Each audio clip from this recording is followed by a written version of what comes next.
Hi మిత్రులరా, ఈరోజు ఒక మంచి విలువైన వారసత్వం గురించి మీకు చూపించబోతున్నాను. అలాగే దాని చరిత్ర కూడా చెప్తున్నాను. తూర్పుగోదావరి జిల్లాలో ఇంతవరకు వెలుగు చూసిన వాటిలో పరిణామ రీత్యా కోరుకొండ బౌద్ధ క్షేత్రం అతిపెద్దది.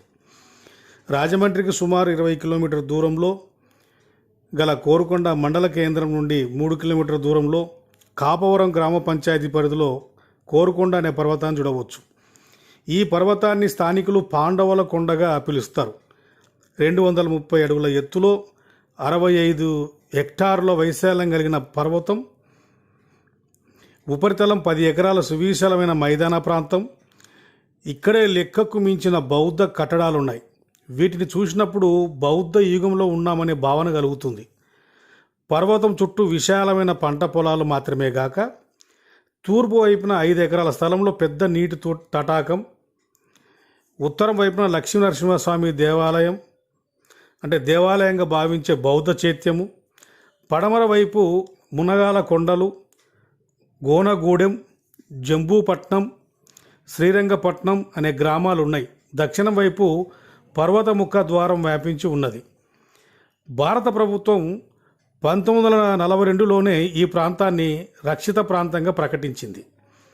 1972లో ఐకే శర్మ గారి ఆధ్వర్యంలో నామమాత్రపు తవ్వకాలు జరిగాయి. కేంద్ర పురావస్తు శాఖలో సూపరింటెండెంట్గా పనిచేస్తున్న కె వీరభద్రరావు గారు ఈ ప్రాంతానికి చెందినవారే. చిన్నతనంలో తన స్నేహితులతో కలిసి ఈ కొండపై ఆటలాడుకుంటున్నప్పుడు ఏవో గుహలు, కట్టడాలు ఉన్నట్లు గుర్తించారు. విద్యాభ్యాసం అనంతరం పురావస్తు శాఖలో ఉద్యోగం లభించడం వల్ల తన చిన్ననాటి జ్ఞాపకాలను కార్యరూపం ఇచ్చారు. పరిశోధనలకు 1980లోనే ప్రభుత్వానికి సిఫార్సు చేయగా అప్పట్లో వాయిదా పడింది. తర్వాత ఈయన కట్టడాలకు రాష్ట్రంలో సుదీర్ఘకాలం పనిచేసి ఇటీవలనే ఆంధ్రప్రదేశ్కు వచ్చిన అనంతరం 2001 నుండి నిరంతరాయంగా 2 సంవత్సరాల పాటు తవ్వకాలు జరిపి అపురూప బౌద్ధ క్షేత్రాన్ని ప్రపంచానికి అందించారు. అంటే ఈ ఈ మ్యాటర్ వచ్చేసి 2001 అంటే దాదాపు 20 సంవత్సరాలు 22 సంవత్సరాల క్రితం ఇది పిల్లి రాంబాబన్న గారు ఈ వ్యాసాన్ని రాశారు. ఆయన అక్కడ పర్యటించి అన్వేషించి రాసిన మ్యాటర్ మీకు అందిస్తున్నాను మిత్రులరా. బౌద్ధ రచయిత, అన్వేషకుడు పిల్లి రాంబాబన్న గారి వ్యాసం ద్వారా మీకు చెప్తున్నాను. ఇంతకు ఈ యొక్క కారుకొండ బౌద్ధ మాన్యుమెంట్ ఏ కాలం నాటిది అనేది మనం చరిత్రలోకి వెళ్తే, కోరుకొండ క్రీస్తు పూర్వం 2-1 శతాబ్దాలకు అంటే 2 నుంచి 1 మధ్యన శతాబ్దాలకు చెందిన థేరవాద బౌద్ధ చిత్రం. శాతవాహన చక్రవర్తులు, రాణులు బౌద్ధాన్ని ఆదరించి పోషించిన విషయం అందరికీ తెలిసిన విషయమే. ఈ వంశరాజులలో ఒకరైన పూర్ణోస్తాంగుడు క్రీస్తు పూర్వం 2-3 శతాబ్దాలకు చెందినవాడు. అంటే ఈ పేరుకు అర్థం ఏంటిదంటే పూర్ణ ప్లస్ ఉత్ ప్లస్ సంగ = పౌర్ణమి నాడు ఎగిసి పడు కిరటములలో స్నేహం చేయువాడు అని దీని భావం. పూర్ణ = పౌర్ణమి నాడు, ఓతు = పిల్లి, సంగ = స్నేహం చేయువాడు. అంటే పూర్ణాస్తాంగుడు వెంట ఎప్పుడు ఒక పిల్లి ఉండేదని అది అతని పెంపుడు జంతువుగా చూసుకునేవాడు. మనిషికి పెంపుడు జంతువులకు మధ్య గల అవినాభావ సంబంధం గురించి చెప్పనవసరం లేదు. ఇప్పటికీ పాశ్చాత్య దేశాలలో పిల్లులను పెంచుకునే నవ్య సాంప్రదాయం ఒకటి ఉందని మరవరాదు. ఈ ఆచారమే పూర్ణోస్తంగుడికి ఉండేది. రాజమండ్రి దాని పరిసర ప్రాంతాలు ఇతని ఏలుబడిలో ఉండేటివి. ఒకప్పుడు కోరుకొండ ప్రాంతంలో 14 నాణెములు అంటే సీసము, తగరము కలిపి తయారు చేసినటివి లభ్యమయ్యాయి. ఈ నాణెములకు ఒక పక్క సాంచి ద్వారము, మరో ప్రక్క పిల్లి లేదా పులి వంటి చిత్రం ముద్రించి ఉన్నాయి. ఇవి క్రీస్తు పూర్వము 3-2 శతాబ్దాలకు చెందినవిగా అంటే పూర్ణోస్తాంగుడు కాలం నాటివని గుర్తించారు. ఇక్కడే బౌద్ధ శిథిలాలు వెలుగు చూడడం, తవ్వకాల్లో శాతవాహన నాణ్యాలు, త్రిరత్న చిహ్నాలు లభించడాన్ని బట్టి ఈ బౌద్ధ చిత్రం శాతవాహన కాలంలో పూర్ణోస్తాంగుని పర్యవేక్షణలో నిర్మించినట్లు భావించవచ్చు. సిహెచ్ కూర్మయ్య గారి ఆధ్వర్యంలో జరిగిన ఈ తవ్వకాలలో ఒక రాతి కుండ, 5 రాతి కండరాలు, రాతి బరిన, శాతవాహన నాణెములు, ధర్మచక్రం వంటి విలువైన వస్తు సామాగ్రి లభించినది. వీటిలో బుద్ధుని అస్థికలు, చితాభస్మం, వస్తు విశేషాలు ఉండవచ్చని నిర్ధారించారు. పురావస్తు శాఖ పరిశోధన నిమిత్తం రక్షణ ప్రాంతాలకు తరలించబడినది. కోరుకొండపై అధికారికంగా రిపోర్టు రావాల్సి ఉంది. అప్పటికి ఇది 22 సంవత్సరాల క్రితం మాట, మరి ఇప్పటికి రిపోర్ట్లు వచ్చిండొచ్చు. ఇక మహాక్షేత్ర విశేషాలు. బౌద్ధ యుగంలో ఇప్పటిలా జిల్లాలు ఏర్పాటు లేనప్పటికీ ఒక్కొక్క భౌగోళిక ప్రాంతంలో ఒక్కొక్క మహాక్షేత్రాన్ని భిక్షువులు ఏర్పాటు చేశారు. ఆ విధంగా చూసినప్పుడు పశ్చిమ గోదావరి జిల్లాకు గుంటుపల్లి కాగా, తూర్పుగోదావరి జిల్లాకి కోరుకొండ ప్రధాన కేంద్రాలైనాయి. కోరుకొండతో పాటు రాజమండ్రి పరిసర ప్రాంతాలలో బౌద్ధ శిథిరాలతో నిండి ఉన్నాయి. కొండపైకి మార్గం ఎలా ఉందంటే, పర్వత దిగువ భాగం నుండి స్తూపాల గల శిఖరం చేరుకోవడానికి 4 అడుగుల పొడవు, అడుగు వెడల్పు గల దాదాపు 400 మెట్లను కొండకు తొలిచి భిక్షువులు నిర్మించారు. పర్వతానికి దక్షిణ వైపున ఉన్న ఈ మెట్లకు ఇప్పుడు పురావస్తు శాఖ ఇనుప రాడ్లతో సైడ్ వాల్స్ ఏర్పాటు చేయడం జరిగింది. ఇక రాతి గుహల గురించి మనం మాట్లాడకపోతే, నేను డైరెక్ట్ ఇక్కడ వాయిస్ ఇవ్వను, అక్కడ ఏం జరిగిందో మీరు చూడండి. మిత్రులరా, ఈ యొక్క బౌద్ధ గుహలు బుద్ధుడు చనిపోయినాక బౌద్ధ భిక్షువులు సొంతంగా వారే, ఈ బౌద్ధ భిక్షువులు ఈ గుహలు శిల్పాలుగా చెక్కారు, గుహలు చెక్కుకున్నారు. అయితే ఇది 2400 సంవత్సరాలు అవుతుంది ఈ గుహలు చెక్కి. అయితే ఇక్కడ విచిత్రం ఏంటిదంటే, మీరు దగ్గరికి వస్తే ఇక్కడ చూడండి, ఈ గుహలు 2400 సంవత్సరాల క్రితం గుహల్ని చెక్కిస్తే 12వ శతాబ్దం అంటే దాదాపు 800 సంవత్సరాల క్రితం ఇక్కడ చూస్తే, ఇక్కడ లోపల చూస్తే అక్కడ చూడండి, ఇక్కడ రామానుజాచారులు తర్వాత పాండవుల విగ్రహాలు అని చెప్తున్నారు. ఇక్కడ ఈ పాండవుల విగ్రహాలకు పెట్టి పూజలు చేస్తారు. ఇక్కడ చాలా కార్యక్రమాలు చేసుకుంటారు ప్రతి సంవత్సరం. ఇది గవర్నమెంట్ కూడా వీళ్ళకి పర్మిషన్ ఇస్తుంది. ఇది ఎంతవరకు కరెక్ట్? ఎందుకంటే ఇది బౌద్ధ గుహలలో పాండవులకు ఏ సంబంధము? రామానుజాచారి వచ్చి 12వ శతాబ్దం వాడు ఆయన. 12వ శతాబ్దం వ్యక్తులు ఇక్కడెందుకు వచ్చారు? ఈ 2400 సంవత్సరాల క్రితం చెక్కిన ఈ గుహల్లో వీళ్ళెందుకు ఉన్నారు? ఇదే కదా వైదిక ధర్మాలు ఆక్రమించడం అంటే ఒక ఎగ్జాంపుల్గా మనం చూడవచ్చు ఇది. ఇక పర్వత ఉపరితలం వైపు మనం వెళ్తే, ఇది 10 ఎకరాల సువిశాలమైన మైదానం. ఇందులో సగ భాగంలో మాత్రమే తవ్వకాలు జరిగాయి. ఉపరితలం చుట్టూ అతిపెద్ద ప్రాకారం ఉండేది. తవ్వకాలు జరిగిన 5 ఎకరాల స్థలాన్ని 4 ప్రధాన వేదికలుగా విభజించి స్తూప, చైత్య, విహారాది నిర్మాణాలు చేశారు. ప్రత్యేకంగా తయారు చేసిన ఇటుకలు, శిలలతో నిర్మించిన ఈ కట్టడాలు కొన్ని పునాదుల స్థాయిలో ఉండగా మరికొన్ని 5 అడుగుల ఎత్తు వరకు ఉండవచ్చు. ఒకటవ వేదిక, ఇప్పుడు మనం వేదికల ప్రకారంగా వెళ్దాము. ఒకటవ వేదిక ఇది పర్వతానికి తూర్పు దిశలో ఉన్నది. వేదికకు ఆగ్నేయ దిశను ఆనుకొని 30 అడుగుల చుట్టుకొలతతో వృత్తాకారపు ప్రధాన స్తూపాన్ని ఇటుకలతో నిర్మించారు. ఇది ఇక్కడ ఉండే పర్వత దిగువ భాగానికి చేరుకోవడానికి మెట్లున్నాయి. స్తూపానికి ముందు పడమర వైపు నేలతో సమానంగా విశాలమైన ప్లాట్ఫాము రాళ్లతో తాపడం చేశారు. వర్షపు నీరు పోవడానికి అండర్ డ్రైనేజ్ వ్యవస్థ చాలా పటిష్టంగా నిర్మించారు.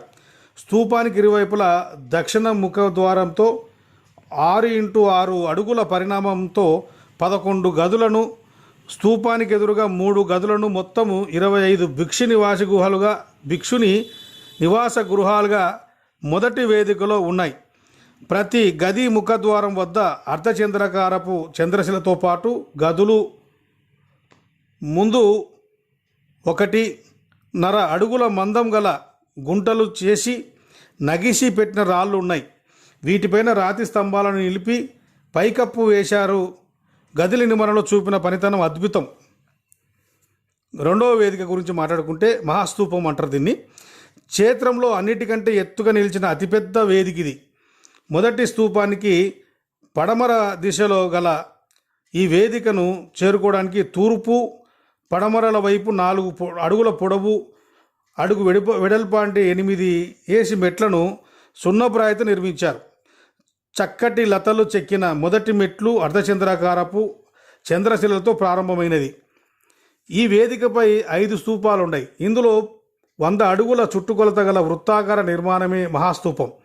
బుద్ధుని శారీరక ధాతువు ఉందని భావిస్తున్న రాతి కరండం ఈ స్తూపాన్ని వద్దనే లభించింది.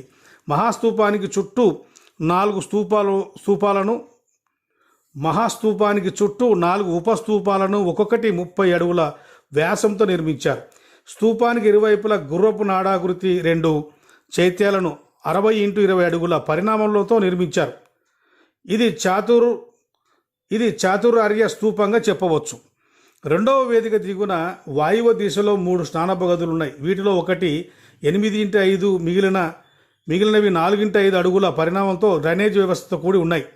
ఇక వేదిక 3వ గురించి మాట్లాడుకుందాం. స్తూపానికి పడమర దిశలో విశాల ప్రాంగణంతో దీన్ని నిర్మించారు. 40 అడుగుల వ్యాసం గల ఈ ప్రధాన స్తూపం, దీని చుట్టూ 20 అడుగుల వ్యాసం 8 అడుగుల ఉపస్తూపాలు ఉన్నాయి. 60 డిగ్రీల కోణంలో చెక్కిన రాళ్లతో వీటిని నిర్మించారు. దీనిని అష్టాంగ స్తూపముగా చెప్పవచ్చు. ఇంచుమించు దేశమంతటా ఈ అష్టాంగ స్తూపాలు నిర్మించడం గమనించాలి. ప్రపంచ స్థితిగతులను ప్రక్షాళన చేయగల ఒకే ఒక మార్గం అష్టాంగ మార్గం.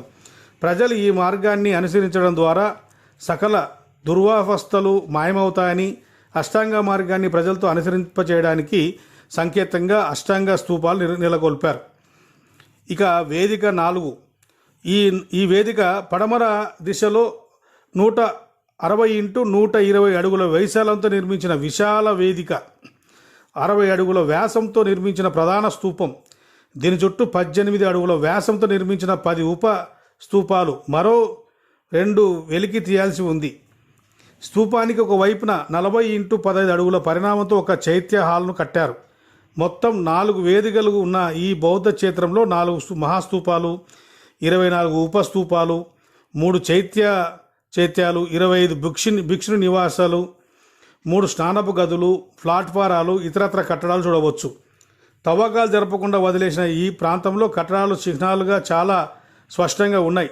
ఇంతకు 2 రెట్లు నిర్మాణాలు బయటపడే అవకాశం ఉంది. పర్వత ఉపరితలాన్నింటిన నిశితంగా పరిశీలిస్తే అడుగున బౌద్ధ అవశేషాలు నిండి ఉన్నాయి. నిర్దిష్ట ఆకారాలతో చెక్కబడిన రాళ్ళు, రాతి ఫలకాలు, ఎర్రగా తేలికగా ఉన్న కాల్చిన ఇటుకలు, 22x12x4 అంగుళాల సైజు కలిగిన రాతి స్తంభాలను నిలిపే నగిసి పెట్టిన దిమ్మలు, చంద్రశిలలు, రాతి కుండలు తదితర వస్తు సామాగ్రి దండిగానే ఉన్నది. ఇక్కడ మందమైన మట్టి పాత్రలు చక్కటి డిజైన్లతో చేసిన తవ్వకాలలో బయటపడగా పెద్ద రాశిగా పోసి ఉంచారు. ఈశాన్య దిశలో ఒక రాతి బావి ఇప్పటికీ నీరు ఊరుతూ ఉండడం గమనించవచ్చు. పర్వత దిగువ భాగంలో 100 ఎకరాల స్థలంలో అతిపెద్ద నీటి సరస్సు నేడు వెలవెలబోతున్నది. పర్వతం నుండి సరస్సులో ప్రవేశించడానికి రాతి మెట్ల నిర్మాణం జరిగింది. భిక్షువులు నీటి అవసరాలను తీర్చే ఈ సరస్సు స్థానికులు ఇప్పుడు స్వాముల చెరువుగా పిలవడం గమనించదగ్గది. ఇక చారిత్రక విశిష్టత అంటే ఇది ఒక పేరు ఈ యొక్క స్తూపం గురించి. సుమారు 2000 సంవత్సరాల క్రితం రూపుదిద్దుకున్న కారుకొండ మహాక్షేత్రం జిల్లాకే తలమానికమై విజ్ఞాన పరిమాణాలను వెలజల్లుతున్నది. ఈ ప్రాంతం నుండి త్రిశరణాల ఉచ్చారణ వినిపిస్తున్నట్లు భ్రమ కలుగుతున్నట్లు ఉంటుంది. ఇంతటి మహాక్షేత్రాన్ని నిర్మించడానికి సామాగ్రి తయారు చేయడంలో తరలించడంలో సంవత్సరాల తరబడి ప్రజలు బుద్ధుని ధర్మ సిద్ధాంతాలతో మమేకమై పాల్పంచుకుంటే తప్ప ఆషామాషిగా పూర్తయ్యే పని కాదు. నిజమే, మరి చాలా పెద్దగా అసలు ఆ కొండపైకి 400 మెట్లు పైకి ఎక్కాలి. ఆ తర్వాత వచ్చేసి ఎలా ఎత్తుకెళ్లారు, అంత సామాగ్రి ఎలా వచ్చిందనేది కూడా ఆశ్చర్యమే. మరి చాలా రోజులు కష్టపడితే కానీ ఆ నిర్మాణం జరగదనేది నా అభిప్రాయం కూడా. దేశవ్యాప్తంగా బౌద్ధ క్షేత్రాలను పరిశీలిస్తే ప్రజల భాగస్వామ్యం ఎంతో అంచనా వేయవచ్చు. ఈ క్షేత్రంలోని కట్టడాల సంఖ్యను బట్టి దాదాపు 300 మంది భిక్షువులు ఈ క్షేత్రం కట్టడాలను సంఖ్యను బట్టి దాదాపు 300 మంది భిక్షువులు ఇక్కడ నివసిస్తూ ధర్మ ప్రచారం చేసేవారని చెప్పవచ్చు. 1200 సంవత్సరాల పాటు మహోన్నతంగా వెలుగొందిన ఈ క్షేత్రం నిర్మాణంలో విలువైన సామాగ్రిని వేసి ఉండవచ్చు. థేరవాద బౌద్ధం నుండి బుద్ధుని ప్రత్యక్ష బోధనలు గోదావరి జిల్లా ప్రజలకు ఇక్కడి నుండే అందాయి.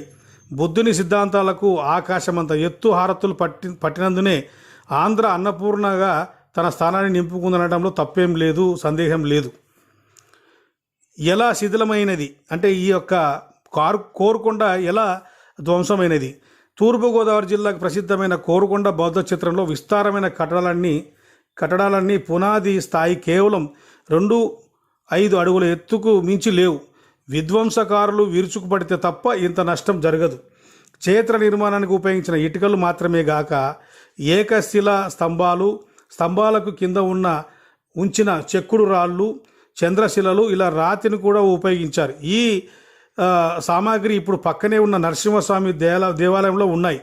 ఈ ఆలయం బౌద్ధ చైత్యాన్ని మార్చి నిర్మించినదే. శైవ విష్ణువులకు దాడికి బౌద్ధ స్తూపాలు తలవాల్చాయి. భిక్షువులను భయభ్రాంతులను గురిచేసి వారిపై భౌతిక దాడులు పాల్పడ్డారు. ఎక్కడి సామాగ్రిని అక్కడే వదిలేసి చిహ్నాలు చూడవచ్చు. సంస్కృతిని చిన్నాభిన్నం చేసి ఈ దేశం చేసేది ఏం లేదు, అల్పసంఖ్యాక వర్గ ప్రయోజనం తప్ప. పురావస్తు శాఖ వారు ఏ కారణం చేతనో పరిశోధనలు పూర్తిగా జరపలేకపోయింది. ఫలితంగా చరిత్రను ప్రజల ముందుంచలేకపోయింది. కోరుకొండపై దాదాపు 3/4 భాగం తవ్వకాలు నోచుకోలేదు. చుట్టూ ఉన్న ప్రాకారము, తూర్పు వైపు మెట్లు, కట్టడాలు పరిశోధనల కోసం ఎదురు చూస్తున్నాయి.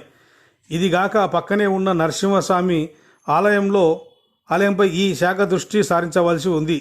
ఇది ఇలా ఉండగా ఇటీవలే పర్యాటక శాఖ అధికారులు ఈ క్షేత్రాన్ని దర్శించి మంచి పర్యాటక కేంద్రంగా మలచడానికి సన్నాహాలు ప్రారంభించారు. అయితే 22 సంవత్సరాల క్రితం అన్నగారు చెప్పిన ఈ సందర్భము మాటలు ఇవి. అయితే నేను ఈ మధ్యకాలంలో ఒక 5 నెలల కిందట నేను వెళ్ళడం జరిగింది. అప్పటికి ఇప్పటికీ కొంచెం మార్పు అయితే ఉంది.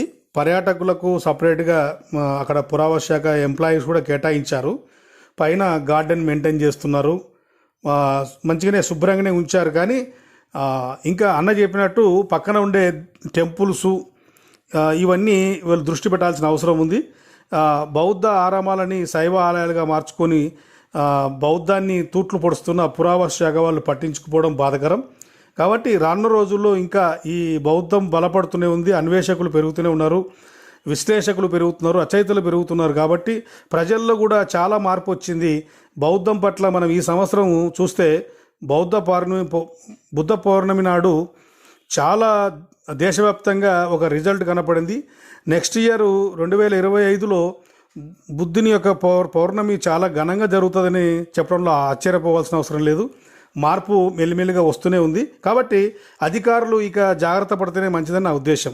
థ్యాంక్ యూ మిత్రులారా. వీడియోని చూసిన వారందరూ లైక్, షేర్ చేయండి, వ్యూస్ పెంచండి. మీకు ఇంకా మంచి మంచి విషయాలతో మీ ముందుకు వస్తాను. జై భీమ్, జై భారత్, నమో బుద్ధాయ్.